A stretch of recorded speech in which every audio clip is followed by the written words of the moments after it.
Started then. Morning, everybody. Welcome to this session of the Purple Flag Forum, where we will be looking at the green nighttime economy. So we are hosting this meeting, and this is by pure chance. This is not by design at all. This meeting comes at exactly the time COP27 is taking place in Egypt. And today happens to be devoted to youth and future generations. So maybe there's a little bit of alignment there. We're talking about the sustainable nighttime economy. So those discussions are ongoing in Egypt, and there's lots to discuss around pledges and implementation. And it's certainly something we need to think about here. The UN chief, Antonio Guterres, has told leaders that the global fight for climate will be won or lost in this crucial decade. And he says we are on the highway to climate hell with our foot on the accelerator. And that sounds like the use of pretty vivid language, but there is a reason for it. So in the past few days, the World Meteorological Organization has announced that the last 8 years as a period have been the highest in terms of temperature on record, coming in at about 1.14 degrees centigrade above pre-industrial levels. 2022 is only getting warmer, coming in at an average so far of 1.15 degrees above pre-industrial levels. So there is some concern as to whether we will be able to stay within the 1.5 degrees limit. So climate change is an increasingly challenging issue, and the impacts of these temperature increases are being felt across the world. One particular area which we hope soon will be part of the Purple Flag family has certainly been seeing some challenges this year in what is really quite a good piece on the BBC, which I encourage you to go and read. So it talks about Australia, especially the eastern side of Australia, that is the New South Wales area, and the particular town called Lismore, where they've had not one or two, but three record-breaking floods in 1 year. And they've had so much rain during this year that Sydney has broke its annual rainfall record by October and has seen 3 times more rain than London itself. And the floods have been so damaging in so many different aspects that there's a number of homes and businesses that are simply uninhabitable now, that people simply cannot get insurance. Some people may have seen me talk about this in previous presentations, talking about the challenges of Lismore. People cannot set up business or set up home anymore in parts of that area.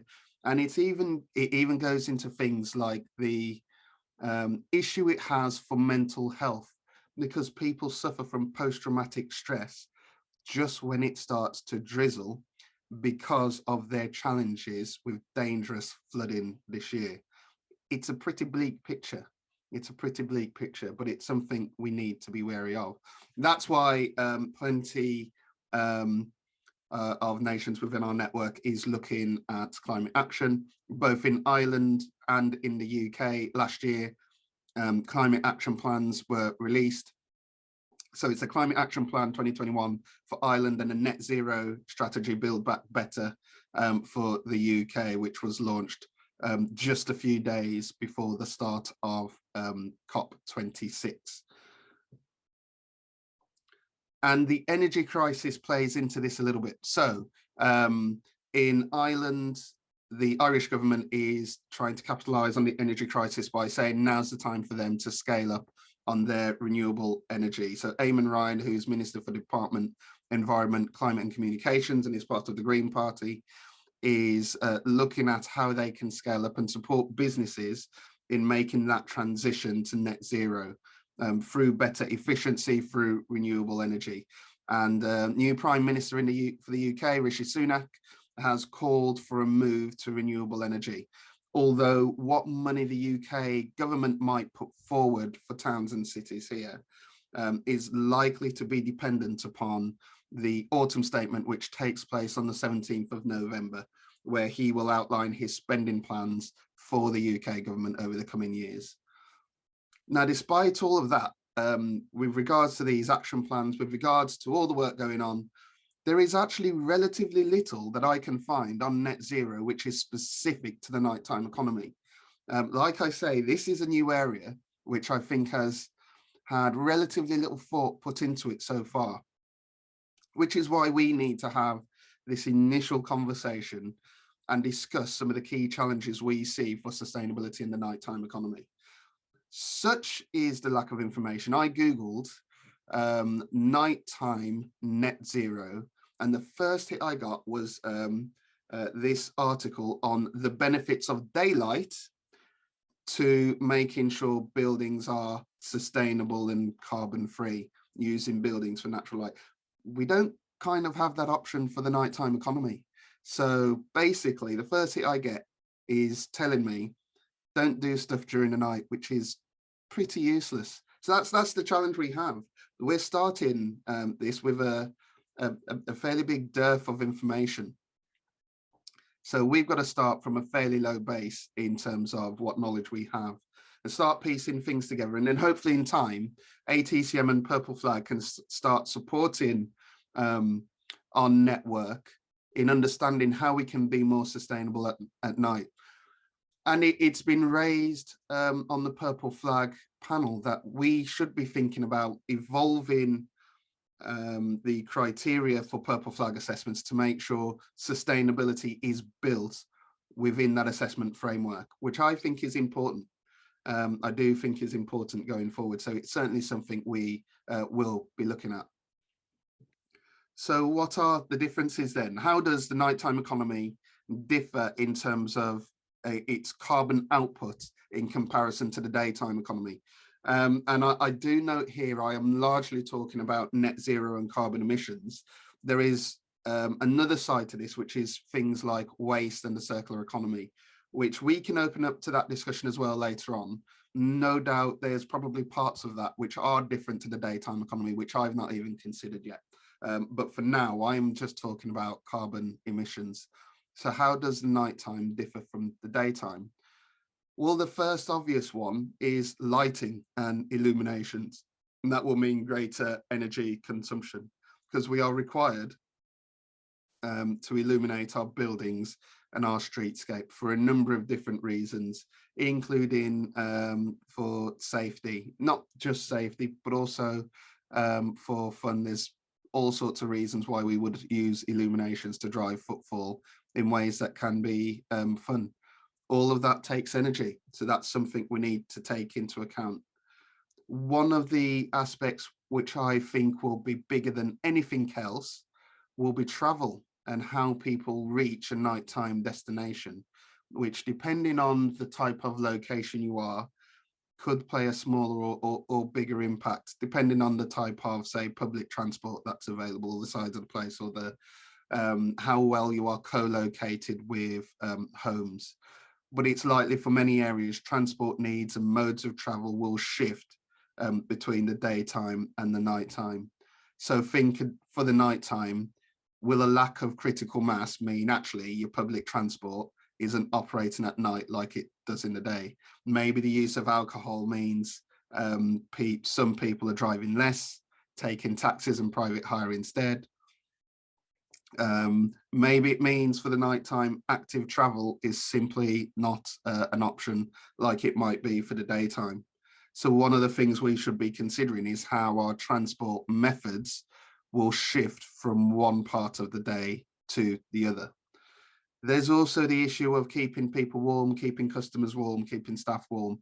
Heating generally will probably be relied upon more at nighttime than it will during the daytime. And again, that means greater consumption of energy. So that's something else we'll need to take into account. So the question just on those things, and there can be much more out there which I've not even considered yet, and I'd be keen to hear from different people what your views are and how you can start to add to that list. But just on those three short things, it's my assumption that the nighttime economy is probably going to be more energy intensive than the daytime economy based on energy used per person. Now, we're lacking data here. I can't find any data on these particular things. If anybody knows any data sources, then please tell me. But I think we will have a challenge in terms of energy intensity for the evening and nighttime economy. And then we also have to ask another question as well, is in the current climate, is higher energy usage currently undermining the viability of nighttime businesses? So we do have a challenge with energy supply at the moment, and that is causing all sorts of problems with price. So some people might know that there have been challenges this year with a massive heat wave across continental Europe, which for France meant half of its nuclear power plants had to be powered down because they simply didn't have enough water to be able to cool the reactors. And actually the water was so warm, it was doing the very opposite, which is not a very good idea when you're dealing with nuclear energy. The River Rhine as well, used to transport fuel, was so low that it simply could not be used, causing all sorts of problems with the supply chain, even as far as China. Record-breaking heat waves for 2 months this year meant its hydro power stations simply could not function properly, leading to blackouts. The problem is all of these things all across the world in a global market means that prices for energy for businesses and consumers in other countries will be much higher, because simply we are all getting energy from fewer and fewer supply sources. And that creates all sorts of problems, especially for those businesses who are more reliant on energy. That's why I think a lot of the news stories we've seen around the challenges of energy costs have largely been about the evening and nighttime economy businesses. Take this story example from Sky News, which questions whether this is the end of the UK's live music scene as we know it, as one venue faces energy price hikes of up to 1,400%, which unfortunately is not necessarily unusual for a lot of nighttime businesses I've seen who have reported the hikes they have suffered. In Ireland, warnings that hundreds of pubs could close or at least trade for reduced hours simply because of the colossal costs of energy. You know, a real challenge again for the sector. Then there's issues, it's not just energy, but then there's issues around food as well. So it's something we've suspected for a while and has been confirmed recently by a House of Lords report that extreme weather events are damaging crops, livestock and fisheries, and it's a major contributory cause to food insecurity globally. So food inflation in the UK has climbed to 14.5% over the past 12 months. That's up 17% if you are looking just at budget foods such as pasta and chips, which low-income households are probably going to rely on a little bit more. And it's a similar story in Ireland as well, where inflation hit 12.4% over the past 12 weeks, which is for Ireland a record high. So a real challenge, and that's directly hitting hospitality businesses whose supply costs are rising at a big rate, but they're not always necessarily able to pass those costs on to their consumers. There's a survey that's been done by UK hospitality sector that says a third of hospitality businesses in 2023 will either be operating at a loss or will go out of business entirely, which is a huge threat to the sector. Inflation is also indirectly hitting businesses which are seen as discretionary, and many of which play a really important role in the evening and nighttime economy.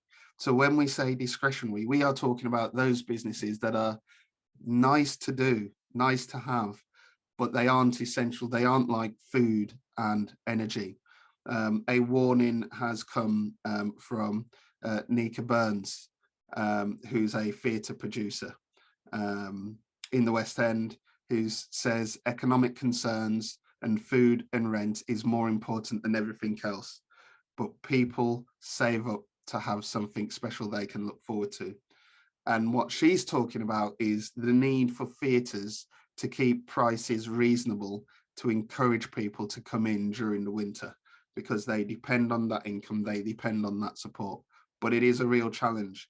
And outside of London, the concerns are so great that the department, the committee which oversees the Department for Culture, Media and Sport, is suggesting that urgent financial support is needed for theatres, museums and leisure centres, because they are facing an existential threat from the cost of living crisis.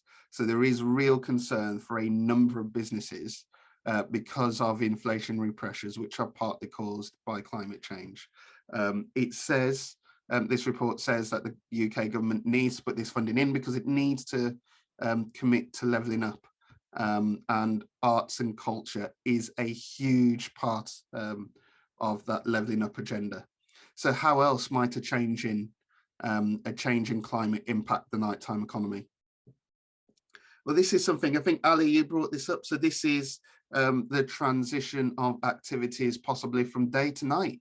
So one of the things we've recognised during this summer, we had some scorching temperatures on certain days. So I know the UK for the first time hit a record of 40 degrees centigrade. Now, these heat waves are expected to become more frequent, longer, more intense in the near future.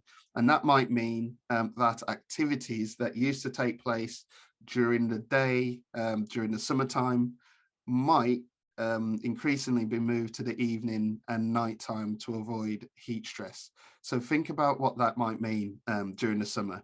More events at night, possibly more night markets, and even things like more late night shopping as what we get during Christmas. Maybe they're some of the things we need to think about as a society. So where do we start? What are the questions we need to ask? What issues do we need to consider when it comes to a green nighttime economy? So it's an open question to everyone. And I think the more answers I get, the more I can look at the experts out there who can join us for Purple Flag Forums in the future to provide us with support on particular issues. How might climate change influence the nighttime economy going forward? What plans do nighttime destinations already have in place for net zero? So if anybody has any plans around a net zero nighttime economy already, please do tell me, because it would be great to explore them. And what support can ATCM provide on this journey? So I'm going to leave it there. And what I'm going to do is I'm going to bring Alistair Turnham in from Make Associates just to provide his thoughts, as he was probably the first person that raised the issue of the net zero nighttime economy and said we need to look at more issues around sustainability after dark. So Ali, do you want to come in and give us your thoughts on the topic so far? Oh, you're just on mute at the moment. Yeah, sorry about that. Right, well, thanks for that. Yeah, I mean, that's a pretty comprehensive start of the 10, right? So thanks, AJ. I'm driving, but I'm not driving, you can please know. But my partner, she's driving. So we're in France, which is interesting. If I can give you, because we spent half the time here, half the time in the UK, and probably give you some comparators, how differently this kind of cost of living and energy crisis is handled over here in the business, which is quite interesting as well. We get positive around culture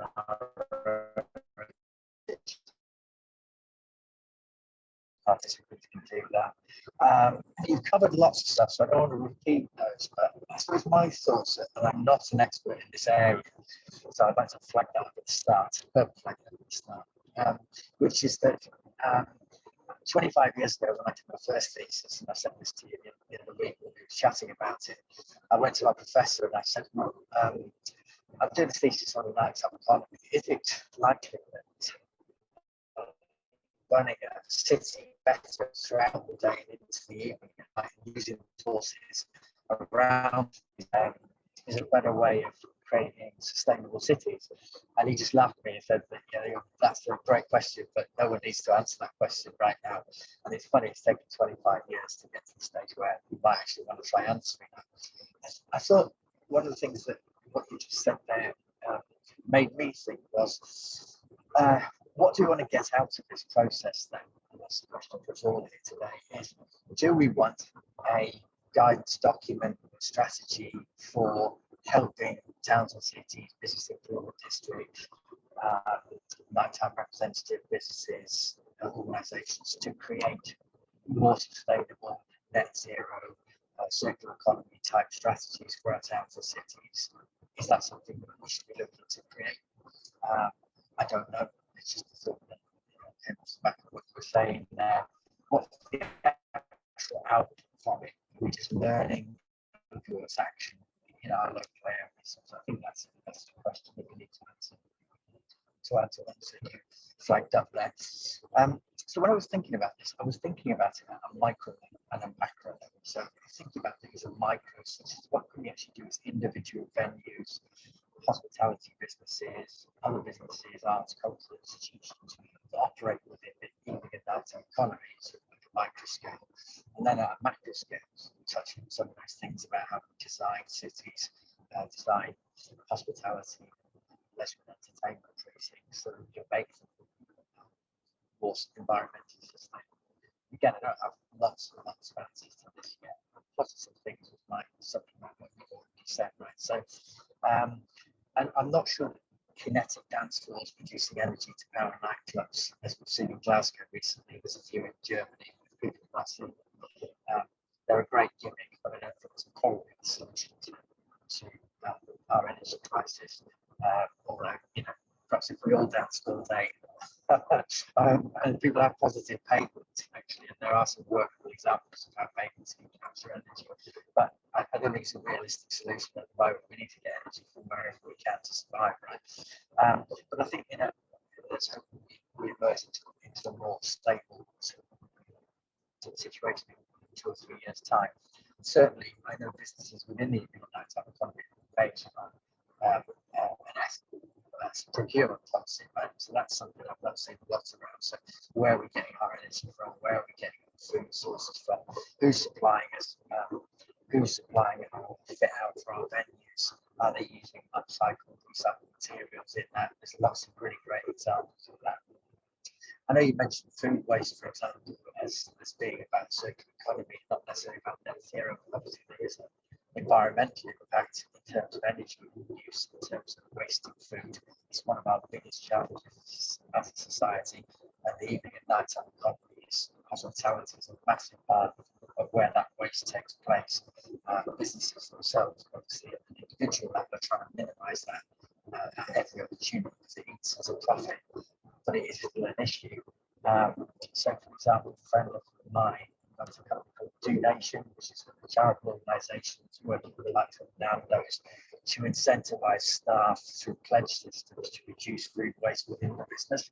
So that's something that's been already rolled out, you know, at a national scale, which could be something we can learn from. I think you're picking up very much on the transport issue. Transport is another one of our great emitters in terms of carbon.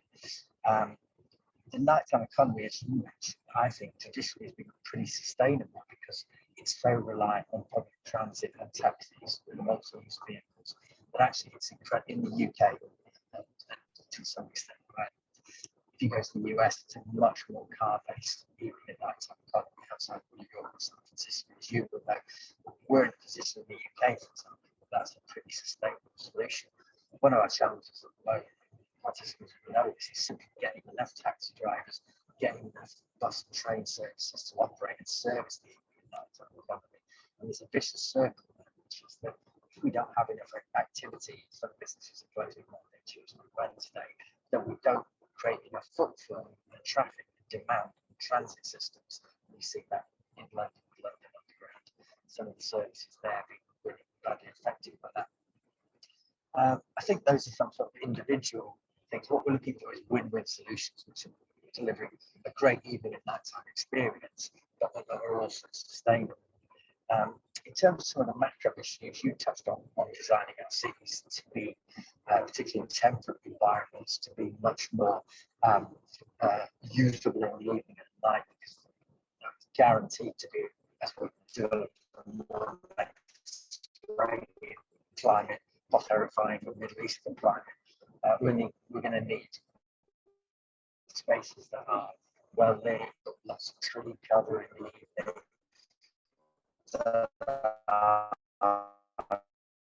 designed for those outdoor events. Topic goes in, which is, as someone used to run night markets, one of our greatest challenges was trying to find spaces that had all of that waste disposal, etc. So we're working with some places to try and get them to redesign at the very early stages, multifunction spaces that work really well in the evening. One of our challenges is just getting people in those places to actually understand how important the nighttime economy is and how different its design considerations are than dealing with shoppers, business people, and office workers during the day. I thought one other thing was we're not using space particularly well sometimes. So, for example, nightclubs increasingly might only open 2 nights a week, sometimes 3 nights a week, often huge spaces that are empty for 100 hours plus out of there, 7 days a week. It's not a great use of space. So there are places like Perth in Hackney, which is a really good example that I've worked with, where they're open to 8 o'clock in the morning, sometimes 3 or 4 o'clock in the following morning, and they've got everything: kids' crash clubs, to talks, to kids making music in a studio in the basement during the day, and then in the evening they've got a full program of arts and then a nightclub on Thursday, Friday, Saturdays from 10 till 4 in the morning. So there are ways that we can perhaps use our spaces more imaginatively in the evening, and that's how we come throughout the day. And I just want to conclude on lighting. I know you rightly picked up on lighting, and you showed Piccadilly Circus there, and they've just replaced all of those very famous lighting installations with super energy efficient LEDs. One of the challenges that I get around the country is people saying, well, we want to turn off public lighting because it's high profile, it's using a lot of energy. And some of it is because it's old and outdated, but lots of it isn't. So, for example, it's possible for like a huge building, possibly even a cathedral, for around the same as a handful of PlayStations operating in someone's bedroom, right? That's how limited the actual requirement for energy is. So there's a conversation to have around there, trying to have a couple of locations to try and say, well, how do we educate the public to understand that good lighting in the evening is about safety, it's about enjoyment, it's about making places appealing, all those perfect flag criteria, but actually this type of lighting that we've properly installed is actually very, very low power. And I don't think the general public understand that yet. And I don't think lighting designers or city councils or highways authorities have done a good job trying to educate the public that lighting is not something we should be switching off. That's probably enough, right? Well, yeah. Sorry. Well, I think a lot of what you say does, for me, suggest how important data is, because there's lots you've said in there which I wouldn't have even known. So, for example, there is that question mark over travel. I think that travel is a big question. Is travel during the nighttime actually more or less sustainable than it is during the daytime? And I don't know the answer to that. I don't know the answer to that. So I think it would be really good to have data on certain things. It's funny you mention the issue of energy generation and kinetic energy in nightclubs. So we have seen the scheme in Glasgow. I did think about inviting them onto the session. I don't think it's right, especially when we're starting off with an exploratory meeting. However, it does happen that I think Laura is going to be on her way over to that very nightclub today, because I do believe there's actually a nighttime industries association event taking place there today. So she will be there. But yeah, I think that's too soon, too early. Is it a bit gimmicky? I don't know. That's for others to say. But certainly the issues, especially some of the macro issues, are key things we do need as place managers to pick up on. I do think that's critical.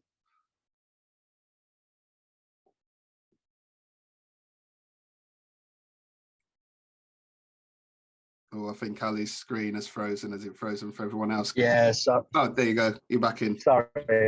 The French motorways are very good generally for the quality of the 5D along them and dipping in and out. So I hand back to you. I'll try and contribute where I can.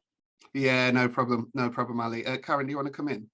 Yeah, I was just going to say I've been speaking to. It's just to share the discussions out a little bit further forward. A new member for the ATCM, who I'm in some quite advanced talks with at the moment, that actually look at biodiversity in town centres and also the sequestration of increasing carbon.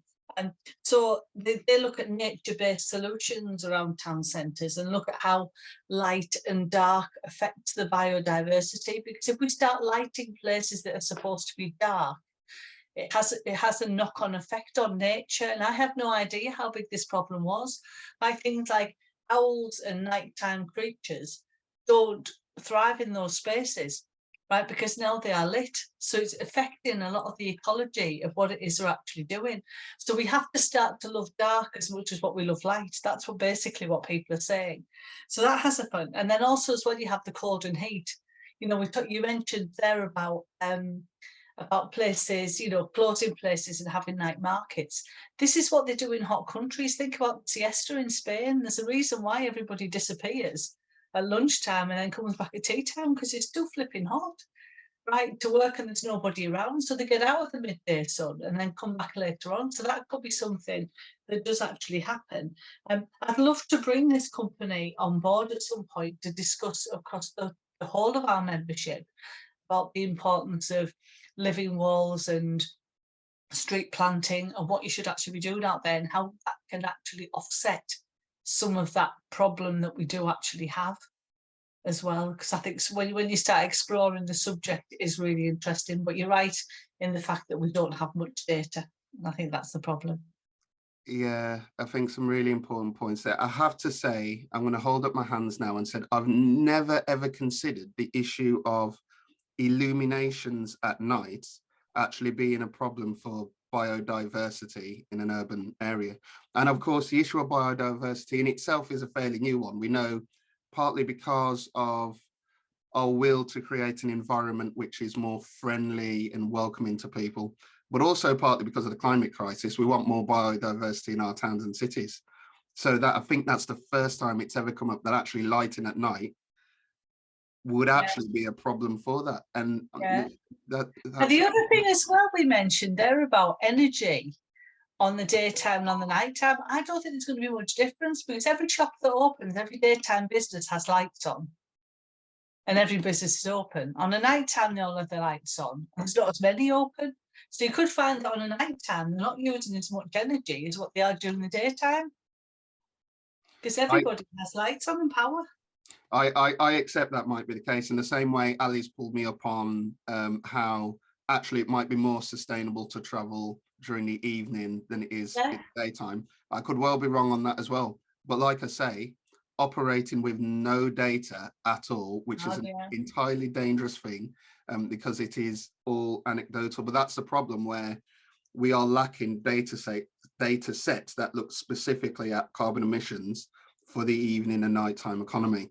And I think one of the things to come from this should probably be looking at a first point is what data can we get on the sustainability of the evening and nighttime economy versus the daytime economy, so we can understand where the nighttime is doing well or not performing well versus daylight hours. Yeah, we're also talking here, OJ, about biodiversity action plans for town centres. Yeah. So we'll naturally come into that and say, look, this is what the problem is, and this is how we're going to offset that problem. And it's a really interesting area. And it's something as well, because we equate being in the light to being safe. So we tend to light the streets on the night because that's where the safety element comes in. It should be safe anyway, so it should be safe even if you're walking around in the dark, it should be safe. And it's amazing how much you can see when it is dark. It just isn't when you're in a town centre in some places. So it's that perception as well, that problem that we have.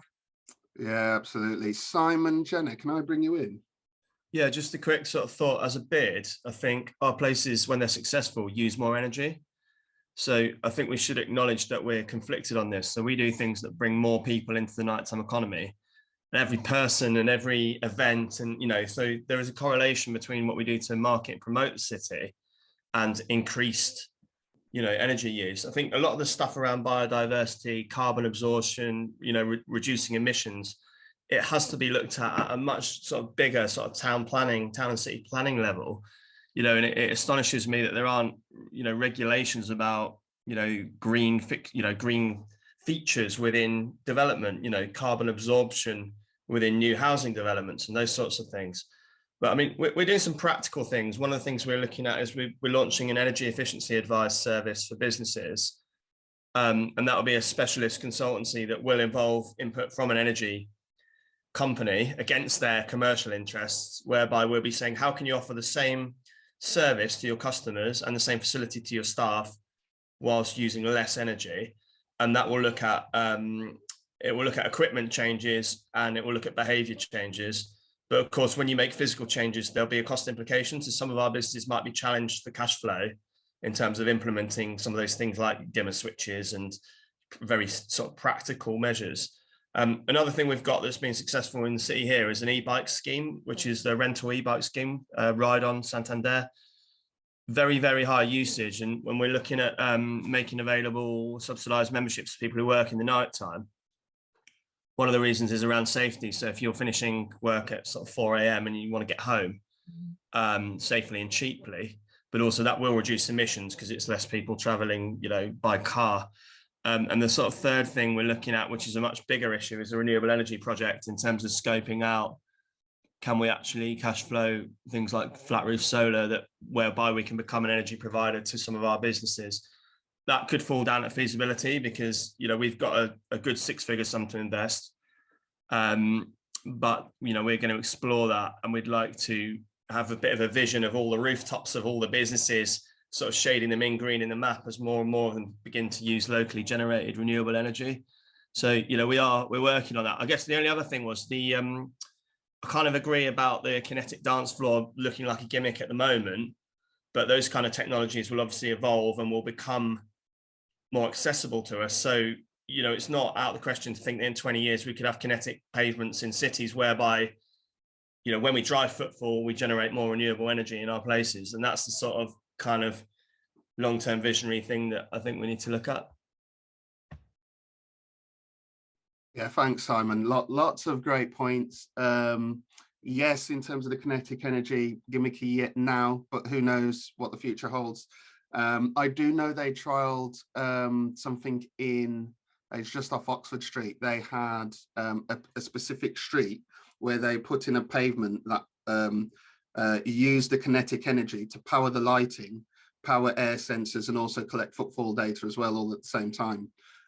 So I think things like that are interesting, and we are looking at those solutions. And when we think they're right to bring to market, then we'll probably invite them to be ATCM members, so our members can engage with them. On the issue of the solar panels, we've got Swansea Bid doing the same thing. So if you want me to put you in touch with Swansea Bid, then that's great, because in terms of that feasibility, you may be able to bounce issues off each other, which actually might benefit the feasibility. Is it Russell? I think I've already had an initial chat. Yeah, we've already had a bit of a chat, but we do need to catch up again. OJ, just one other point, sorry to jump in, but on the question of things like events and things like, well, basically, we run a light festival, and we originally thought about, well, what are the emissions associated with installations? But it's really, really clear that the biggest thing you can do is communicate with the tens of thousands of people who are coming. Ours is called Light Up, so it's lights out before you attend Light Up. So the impact cumulatively of we had 103,000 people over 4 nights. If those people turn their lights out and turn their devices off standby, the amount of emissions there is hundreds of times more than the emissions that we use to power the installations. I think the same is true of nighttime businesses. They have a community of people who are loyal to their bar, their club, their venue. And if those businesses can tell their customers, don't forget to turn your lights out, don't forget to turn your devices off, that actually has way more impact than the energy used to power the businesses themselves. So just a thought. Yeah, that's really interesting. And I think on the issue of events, I do know there's a organization out there that supports event organizers in making events sustainable. That's all they do, just looking at sustainable events. And I came across them in Bristol at the another Nighttime Industries Association event. So I will at some point reach out to them and probably bring them into the Purple Flag Network as well. And I think one of your most important points actually is that you're entirely right to say that when we as an industry are successful in what we do, it means more people wanting to come to our towns and our cities, more people wanting to engage, and that can mean more carbon emissions. And I think that's where it probably aligns pretty well with Ali's point on the fact that the macro and how we design cities and some of the big picture stuff is just as important as working with our businesses to make sure that they can be sustainable. Because ultimately we need to find ways where people can enjoy what we have to offer in our cities and do so in a way which is sustainable. We had this conversation. There's a group of bids that are looking at policy making for policies for cities, and they had this exact same conversation. Is they want to be able to drive tourism both domestically and internationally, but at the same time they want to be sustainable. And in there is a conflict in terms of their aims, and it's something there's no easy answer, but it's something they have to work through. So no, I totally agree with that. Totally agree with that. Does anybody else want to come in? Jenny, Cambridge, are there issues you're looking at with regards to sustainability and net zero when it comes to nighttime economy? Yeah, I think for us at the Cambridge bids, in terms of what we've talked about, the things I was thinking of were in the next 5 years, Cambridge is possibly going to introduce a congestion charge, which is like being very hotly debated right now. But at the moment, I guess like a lot of places in the country, we're not very well served by buses, especially at night. There's not really a night bus service at all to speak of. So currently, people who are working in the nighttime economy are using the, like in Leicester, the kind of e-scooters and e-bikes are quite popular. People who are coming in to use the bars and the clubs are coming from quite far out by taxi. But when this congestion charge might be introduced, it's not going to cover the nighttime period. So it's like from 7 p.m. till 7 a.m. there won't be a congestion charge. So I'm kind of wondering if that means more people are going to drive in, because there's also talk of making car parking free or very, very cheap overnight. So I wonder how that will play out with kind of increasing our emissions from vehicles. Yeah, I think also there's also like City Council tried to bring in more regulations about all the taxis being green and electric. But then the taxi sort of industry pushed back and said with all the supply chain issues, post-Brexit, post-COVID with Ukraine, they're having real issues getting the vehicles they need that are low emission. So the rules have kind of moved to like a hybrid model. There's always like, it's so hard, there's always like a trade-off, isn't there? When you try and do one thing, there's pushback because of, you know, a really legitimate reason as well. So yeah, I think for us, the bus network, even if the congestion charge comes in, the bus network will only run till 1 a.m. So that's not really going to support like the late night kickouts of clubs anyway. Also things like lighting. I mean, we've had, I suppose, similar to what Karen was saying about the biodiversity, the student bodies are really concerned about lighting in the city, and there being like patches of low lighting. We did like a bit of an audit earlier this year and were on call to CCTV as we walked around different places in the city, and there were parts where there was low visibility for CCTV. One sort of good easy win was we replaced the lighting across like a key footway into the centre with LEDs, and that immediately just brightened up the visibility for CCTV. But another part of the city, where currently we have good visibility, there's now been some like tree saplings planted. So probably in the next 5 years or so, that's then going to impact visibility across there. But obviously for biodiversity reasons, for carbon, offsetting carbon reasons, that's a good idea. So yeah, that's kind of where Cambridge is with it. And I've got to admit, I haven't thought about things like heating in pub gardens and the bars yet, but that's an interesting point to think about. Yeah, and I have to say, you've just added another angle to this sort of lighting versus biodiversity challenge, and that is the sight lines for CCTV. Because obviously, if we have things like living walls, trees, etc., then for CCTV, that can then become a difficulty. So yeah. I can see how an audit, maybe to see where you have to move your CCTV just so you're able to see places, then becomes a necessity. Yeah. No, that's another additional angle. And yeah, I think the angle, the challenge as well around public transport, for me is a potentially big one. It feels like to me, and I don't know if it's the same for everybody else, but certainly in the UK, public transport just during the daytime economy right now is a challenge in itself. So for the nighttime economy, then the difficulties that are there in terms of being able to get people from A to B, even for a big city like Cambridge, is a challenge. So I do think that's something we do need to look at in more detail. Karen, can I bring you back in? Yeah, it was just a quick one, really. Not forgetting the work that's been done on solar panels for town centres, because there's been a little bit movement there in that side of things as far as energy consumption is concerned. It's been an area that's been hands off for quite a while because of the mixed ownership and how difficult it would be to actually get agreement for a lot of places. But there's quite a bit of work being done by some companies concerning the solar panels as well that might help a lot. Yeah, that reminds me actually, Simon, something I didn't mention. We have reached out to Melbourne. Melbourne are going big on solar panels for their central business district. So on behalf of Russell, I was going to reach out to Melbourne so I could put them in touch with Russell. So I'm very happy to pop over and have a look at that. That sounds like a good idea. Study tour. Purple Flag Network study tour to Melbourne. It's not a video call. No, it's not. It's not all. I agree. So I would be more than happy, if they get back to me, I'll be more than happy to put you in touch with them as well. Cool. Liz, can I bring you in?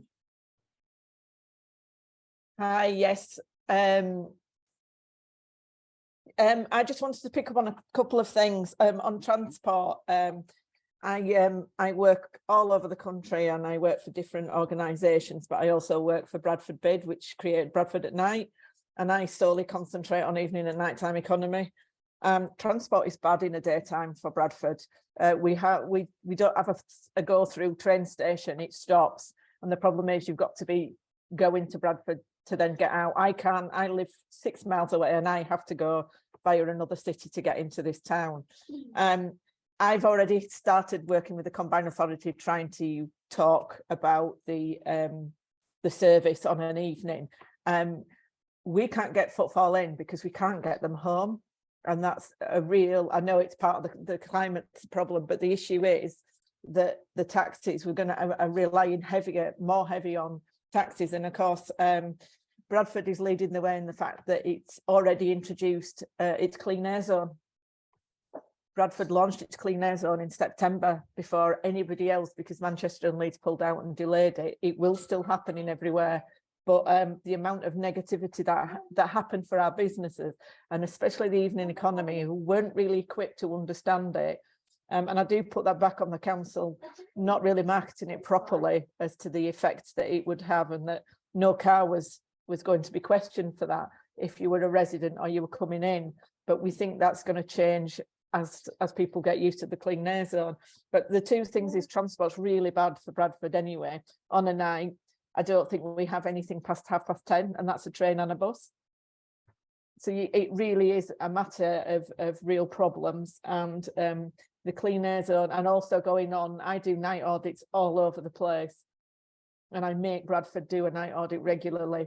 The trees look amazing. However, they don't just block CCTV, but they're blocking the light as well. So they do all this, but there is no maintenance contracts behind them. And that is half the problem. It's asset rich, but service poor. That's a really great way of explaining Bradford, actually. Asset rich, service poor. Because when the last time I was in Bradford, I was just amazed at what you have there. It's a great city. It's a great place. But yeah, I think certainly that transport element is probably one of the reasons why I haven't been as often as I should do, is it's not well serviced by transport.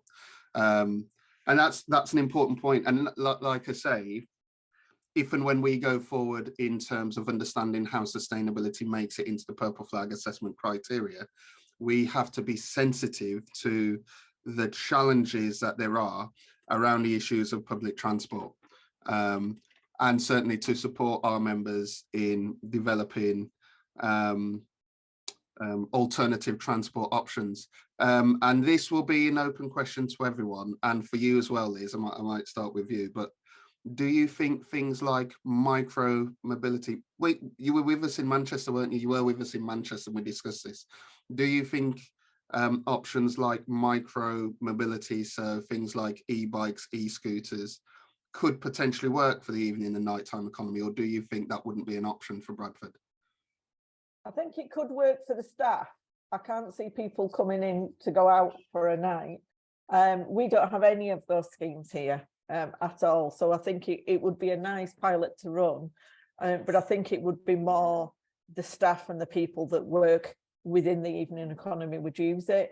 But yeah, it's a good question to ask, and I genuinely don't know that, because Bradford just doesn't have anything like that. Yeah, cool. So and I was talking about the stuff, because ultimately, if you're going out for a drink, the likeliness is you are not allowed to cycle, scooter, drive, or anything else. It's either walk or it's public transport. Unless you're in Liverpool. Well, yeah, they do have No problem. Ali, can I bring you back in? Yeah, I've got to nip off, but I just had one thought, which was that I've been doing some work in Dublin recently with Lenny Schwendinger. Lenny is, do you know Lenny? I don't know if you've had her speak to any. So no. Lenny's a colleague of mine and from New York, and she's the lighting designer of Times Square. And we've been doing this work in Dublin, and one of the things we're looking for is, and she does a thing called night seeing, and it's about safety, it's about design at night, it's also about lighting. One of the things we're looking at is how do we use the lighting that we have better, and how do we reduce overlighting and light pollution in the cities? And it's an audit process that in some ways could be integrated to a Purple Flag process, where we go around the city or a neighborhood and look at what's there, what's missing, where's dark that's good, because sometimes there's good darkness, right? This goes back to this issue about not overlighting, but then there's bad darkness, which goes to the challenge of feeling safe in Cambridge, as was brought up earlier. And I can send that round to the group, the early output on that when we've got it, because I think it's quite an interesting way of saying, how can we save some energy whilst improving our lighting? It's a classic win-win situation, and anywhere can do it. It's not rocket science to start that process.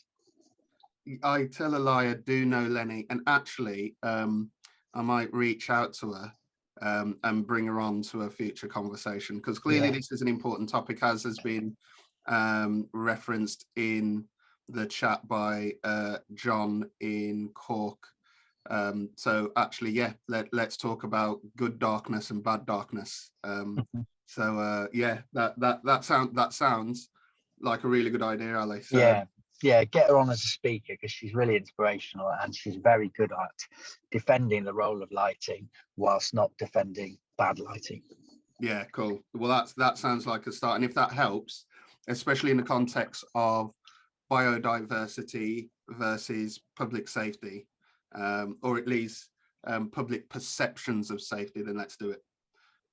So that sounds like an interesting topic to take up very soon. Fab. And there was somebody. Oh, Paul, can I bring you in? You just had your hand up. Hi guys, how are you? Yeah, I think the problems we have are universal. I'm in Waterford City in Ireland, and I think we were the second to get proper flag status in Ireland. And I think, I mean, the problems are universal, but there's one problem we have to contend with now. We are getting all the LED lighting that's been changed all over the city. Now, when I say a city, we're only 65,000, but we're still the 5th biggest city in Ireland. And buses, we are thankfully now up to 2 years ago when you had buses 6 days a week. Now we have buses 7 days a week, but they still finish again at 12 o'clock or quarter to 12 or so. Now the Irish government want to turn around and leave clubs open until 6 o'clock in the morning rather than closing at 2. So this is going to cause a second problem, because taxi drivers themselves wanted to finish shortly after 2 o'clock, get people home. And now all of a sudden they'll be expected to work until 2 o'clock. So we're probably going to have a problem with getting people out of the city. Now we do have the bike rental scheme, as in city bikes, as well in the city, and we have something like 20 locations around the city. But again, we can't encourage people to get on the bikes when they're finishing clubs to cycle home. But one thing that we did as well was with the city council, who were very proactive and very behind the purple flag here in Waterford City, is that a lot of the trees that we had, they took them out. Now they moved them, actually. They didn't just chop them down, and put in new trees to actually help the CCTV footage. So that there were spruce trees planted rather than oak trees that grew wide. There was taller trees planted. So there was a lot of that happening. But the LED lights is one decision that the council made that is actually having a major effect, because the LED can be set at a certain level of lighting. So in areas that they might be more historic, they're not very, very bright or overly bright, or else where there's residential areas that they can be a little less bright and lower down on the buildings as well, so it's not causing light pollution. But all in all, I think, guys, I love these kind of meetings because it just feels that we're not alone. We all have the same kind of problems. So thanks for that. Yeah, thanks a lot, Paul. And you raise another aspect, and I guess this isn't so much on the issue of net zero, but will be related in relation to lighting in town centres. But also when we have residential properties nearby as well, that does become a challenge if the lighting is, if it becomes bad lighting, as Ali says, and it can be challenging for residents. And certainly in many areas, I don't know how much it is an issue in Ireland, but certainly in many areas in the UK, we've got much more residential now coming into town centres. So this does become a problem. Interesting what you say about the change in timing for when clubs can close. I'm going to presume that this is down to the new licensing laws for which we've had the bill through from the Irish government. That's it, yeah. And now, as I said, people in Waterford City are there. I won't say they're against it, but they're saying that the option to open maybe until 2:30 or 3, so they can stagger clubs closing, will be an option. But to open until 6 in the morning, they were saying, first of all, with the way things are going, it's going to be too expensive for everybody to open until that time anyway. So even though the option might be there, it just still might not come into fruition, you know. So we'll just have to wait and see. Yeah, that's really interesting. So we're in conversations with Gail McGibbon, who's CEO of Sligo Bid, and herself has Purple Flag. So she's chair of ATCM Ireland. I'm hoping the next ATCM Ireland meeting, which is on the 29th of November, will be focused specifically on the new licensing laws and the bill. So you'll be more than welcome to join us for that conversation, and we can go through the good and bad of the bill. So yeah, I think that's yeah, great contribution, and it's good to know that these exact same issues are being discussed in Ireland as well as the UK. I think that means we're on the sort of right path with a lot of these discussions, and we'll chat about that challenge of getting people home as well if we're talking about later times. So that's interesting. I think Philip, can I bring you in to discuss the Maltese situation? So in terms of the nighttime economy and getting people home, How does it work in terms of transportation? I have to admit, it's about 20 years, probably more than that, since I was last in Malta enjoying the nighttime economy. So you'll Okay. have to tell me, are people able to walk back to their accommodation? Is it a case of they need to rely on public transportation? Okay, I was keeping a little back because, as you know, I'm a guest, okay? Now my position, a bit of an introduction. As you see at the back, the backdrop, I'm Deputy President for the Malta Chamber of SMEs and responsible for the tourism and hospitality sector. But essentially, I am chairman for Town Centre Management, which is a pilot project we are doing of our night area, the most vibrant area, which is at the moment full of a lot of turbulence, in a sense that our economy, 2019, we saw the most amount of tourists we've ever seen, 2.7 million, imagine. And although COVID hit us, this year we're going to close back to 2.1 million. Now we also have a lot of excess capacity. And a bit of a background, our tourism economy, the direct demand and derived demand will represent roughly about 25% of our GDP. Now, we've only just started regarding transportation, only a couple of weeks ago, or 3 weeks ago, I believe, free transport, which all public transport is now free for all ages, not only for veteran people. So that has helped a lot. But essentially, being a hot island, 75% is sunshine in Malta, I would say, roughly, although we're having the same global warming turbulence, but so far the rain we're having is very intense, but for a short while so far, so it's not that bad at all. But we're using air conditioners essentially 75% of the year, even more, you can imagine. And our night economy, no less, it's very, very energy intensive. I need not tell you, we have a lot of new clubs, especially, which are very, very intensive that way. Amplification, lights, air conditioning, you can imagine the whole works, okay? So what I'm trying to do, my challenge is this, we'll be meeting as well, hopefully very soon as well, is trying to centralize everything. Let me give you an example. We have a regulation that says that every establishment has to have their own private collection of waste. Now, this is bringing in a lot into my area I'm responsible for, which is St. Julian's and an area known as Parcheville, where you have about 20,000 beds, imagine. We're hosting a conference in a few days' time of 25,000 iGaming people coming to Malta. So we're very vibrant and very active all the time. But I need to centralize all this collection instead of all these different vehicles coming in at different times. In fact, because the area is a 24-hour operation, and we have, it's a marketing mix, essentially. We have business towers that are being built, and some are already in motion, hotels, restaurants, bars, clubbing, language schools, because English language, we have language tourism. Our tourism is made up of a whole marketing mix of different segments. So it's not anymore mainstream tourism or the colonial type of tourists that unfortunately many of them are now dying of the age, but that's how we started. So now we have a whole marketing mix of different, anything from wedding tourism, conference tourism, music tourism, that I worked hard very much, because I was the first one in Parcheville with a jazz bar for 40 years, imagine. I'm Malta's Ronnie Scott.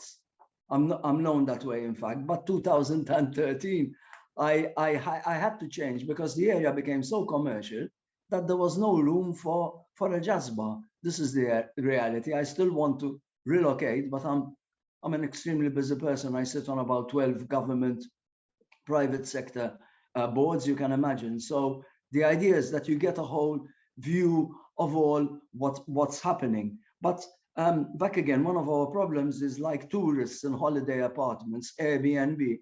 not keeping to regulations when they should take out their waste. We've already started, and next week we're going to start separating further in the leisure industry. We've started our organic separation. Now we're going to start our glass separation, but they're all very challenging issues, as you can imagine. And yes, the night economy is very, very, very leisure, very energy intensive, you know. And I enjoyed a lot hearing you all, you know, with all your contributions, because it convinces me one of my mission statement, and we can synergize together and hopefully, you know, plan better. But it's very, very challenging, huh? I don't know if there's anything else you'd like to ask. I'm all over the place, so that's perfect. That's a really useful contribution, and it's good to get that sense. And again, another issue I'd not considered is the role which apps like Airbnb might play in terms of changing the demographics the town centre users at night, and how that might influence things like dealing with the waste problem. Like I say, is something we will need to factor into the conversation as well when it comes to sustainability. I think that's another important element. And I did not know you were the Ronnie Scotts of Malta. That is an impressive title. And anybody who can claim to be the Ronnie Scotts of Malta is certainly welcome in the Purple Flag Network. Thank you. I've hosted some very, very big musicians, huh? Even Chick Corea came to Malta, the jazz pianist, because we do an international jazz festival. And I was the one that promoted the Minister of Culture in the 90s to start this. And it carried on, lobbying with every government. But Malta is small, so essentially 3 times a week, I'm out till 4 in the morning with the police doing patrols, you know, organizing the area. So I switch between day and night. I'm used to it, but I have an advantage. I'm a bachelor, so time is all mine, and I'm very dedicated and passionate, you know, towards all this. I wanted to mention one point, if I could. What we do find is that the difficulty is the bigger structures like hotels are very easy to organize, you know, and the business offices and all that. It's the multitude of fragmented small businesses that is a really big problem. So, you know, for waste collection, and that's such a big problem. You know, essentially it's an anarchy. They do what they want. They don't keep to the conditions that they should. They expect our centralized system, because we have a centralized system where government collects the domestic waste, of course. But many of them, because they're small, they ride, and what they do is they dispose of it as supposedly domestic waste, which it isn't. So we're having to enforce that. But when the multitude of all the fragmented small businesses are an impact, and in fact, I'm enforcing I'm you know, telling the Malta Tourism Authority to do more enforcement in that respect. Thank you. That's an interesting point, actually. And dare I say, there are some areas in our network that have had the same challenge. And indeed, I know a few areas have had to go forward with specific schemes looking at wastage and recycling, which can take into account small businesses, which can be a challenge. I think that the issue is probably slightly helped in areas of the UK and Ireland because of the existence of bids that probably have a better relationship with the smaller businesses, because ultimately those smaller businesses are members of theirs. So there's a greater level of coordination. So what I can do is I can take a look at some of the schemes around wastage that's been put in place here, and send you over some information to see if there's anything that can be of help, anything you can learn from, even though it might be a very different framework, governmental framework that it sits within. So we'll be happy to support you with any additional information on that. Thank you. Seriously, the last thing, because I'll go on and I won't stop. I think that's interesting that our government did, and this came with a lot of talks, is that government is subsidizing our energy and cereals. Now that has cost for a Maltese economy, it's a lot of money. It's about 680 million because we're involved in budget, pre-budget talks and all that. But that has given us an element of stability completely. The impact, I mean, there was a lot of flack out there saying, oh, but this is, you know, government taxpayers' money and all that, the usual political flack. But the reality is, if government didn't subsidize, and I suggest you lobby this way, the impact on businesses and unemployment would be, we calculate, about 1.2 billion. So it's worth spending, you know, 680 million in our case, as an example, to keep stability. You know, our leisure industry, in fact, the only problem to that is that there isn't, businesses aren't economizing because, you know, they don't feel the urge to. But everything, all our fuel is all subsidized, even cars in the streets. There's an impact, but it kept stability. Yeah, totally agree. Totally agree. We're having those conversations with government at the moment on making sure we get the right balance between protecting small businesses from the rise in energy costs, but also getting that investment to allow that transition to renewable energy, which is important because we have not taken the opportunity in the past to invest in renewable energy when we could have done, not just renewable energy, but also efficiency. And it's probably costing us more now to protect businesses through energy spikes than it would have done to invest in the past in things like efficiency and insulation, etc. So yeah, I totally agree with that. Totally agree. It's about investment, and that investment is important. Right, everybody. I think that's been a really useful debate to begin with in terms of our first look at the green nighttime economy. So what we're going to do is I'm going to draw it to a close there, and we will think about the topics and themes emanating from this discussion and what we can take a greater look at and how we provide that support to our Purple Flag network, whether that's, like Ali says, things like guidance, documents, speakers, experts, how we evolve the Purple Flag accreditation framework, etc. So we'll take a look at that and we'll see who we can bring in to help support us on that journey. But I think that's been a really worthwhile discussion. So I'm going to leave it there, and I hope to see you all again very soon. Cheers, everyone. Thanks, Ajay. Thank you.